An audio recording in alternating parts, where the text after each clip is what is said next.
Ladies and gentlemen, boys and girls, guys and gals, creatures of all ages, and people of all walks of life, welcome back to the Civilian Armory. If you've been following along in the rifle building series, you have seen us install a fire control group. You have seen us install the safety selector and its associated parts and pieces. You've seen us install the forward takedown pin and its takedown pin detent and spring, the rear takedown pin and its detent and spring, the receiver extension tube, as well as the castle nut, the receiver end plate, the buffer detent and spring. Let me just pull this buffer back out of here. I got a little excited. So where we're at now, we're going to start making some tracks. We've only got just a few more small videos to go on what's going on here with the lower. I'm kind of trying to build you up. There's kind of two things that arguably you could accidentally mess something up, and I'm trying to build you up to that, right? I want you to really get in the groove assembling your rifle before you get to those last two things. I want you to really be, in the swing of things, in the DIY spirit, so on and so forth. So with that said, today, or not today, but in this video, we're going to install our buffer spring and buffer, our stock, and our mag release. This shouldn't be a terribly long video, but there are people out there who may not know how to do some of this stuff, so we're going to make a video about how to do it just the same, because I said that we would. So, to start off, do the easiest part. I'm trying to do everything to where it can be seen on camera. We're going to start our buffer spring over. It'll go just right over the buffer detent, right? Turn my hands here a little bit. So we'll just start feeding our spring in there, just like this. And you just kind of push and twist and push and twist and push and twist until it goes in. And your buffer will be captured by the buffer retainer. Okay?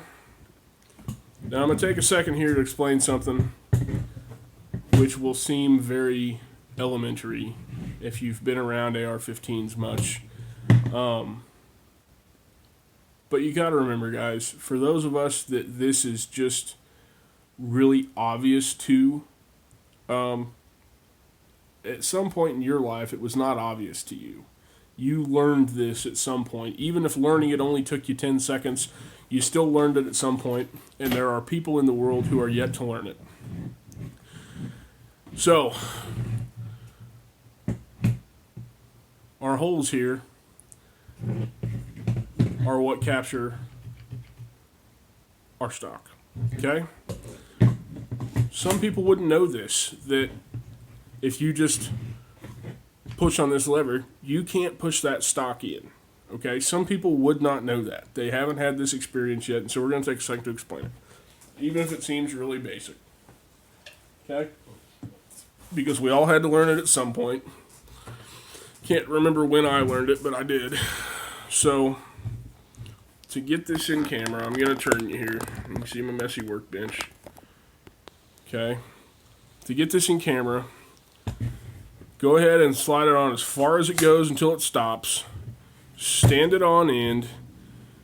Pull this and grab. Kind of see it here. You see how this sticks out on either side? So go ahead and pull this with your non-dominant hand. Take your dominant hand and grab those pins. Give a little down pressure. And it'll slide the rest of the way on. But as you see, just pulling the lever does not move that pin all the way through its full length of travel. And this can be a little hard to do, especially if you don't have a lot of hand strength. but I felt like it was worth mentioning so that nobody feels stupid because they don't understand how to get their stock on. Okay? This channel's for everybody. There's everybody welcome here. And when I'm making a video about something and I think of something like that, you know, isn't necessarily obvious to everybody, I'm going to make every effort to stop and talk about it. Okay? So that's how you get your stock on. Now this thing's starting to look like a rifle, right? And your stock stops. It's the same process to get a stock off of a receiver tube if you ever need to get one off. You're going to collapse this, grab that pin, pull it out, and give some out pressure, and it'll come off. Okay? So that's how that works, guys. Tilt this back down here where we can see the table again. So we've got our buffer and spring in the tube. They're being retained. We've got our stock on. It's collapsing. It's got all its different positions and so on and so forth, and everything's, you know, just awesome. All right, we're making progress. Looks like it's starting to look like a gun. Okay, we're gonna open our package here. It's got our mag release button, and mag release spring. Flip this gun just directly over. You can see that there is a slot and a hole. Your mag release is round on one side, and it's a flat, kind of rounded edged bar, big oval, on the other side. That just falls right into that hole, and it'll kind of sit flush, and it'll look like it's sitting wonky. We're going to make it not wonky here in just a second. So now, we're going to flip our gun back over. We're going to put a finger behind that, okay, to hold it in there. We're going to flip our gun back over.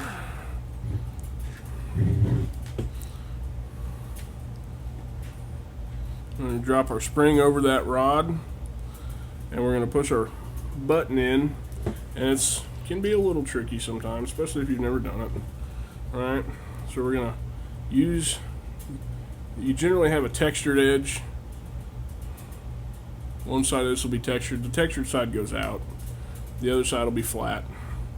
Put the flat side towards the bolt head, or towards the threads rather, and push down on the spring until you can just get the threads to start.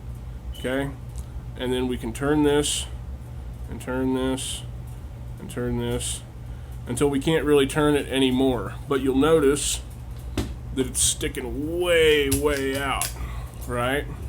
So what we do is we take a thumb and we push the button in as far as we can, and we turn it on the back side the rest of the way.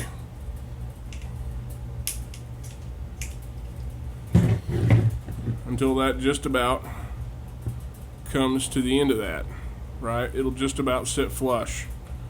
Alright? And that's how that works, guys. Nothing simple. This video is going to be pretty short. Thanks for watching.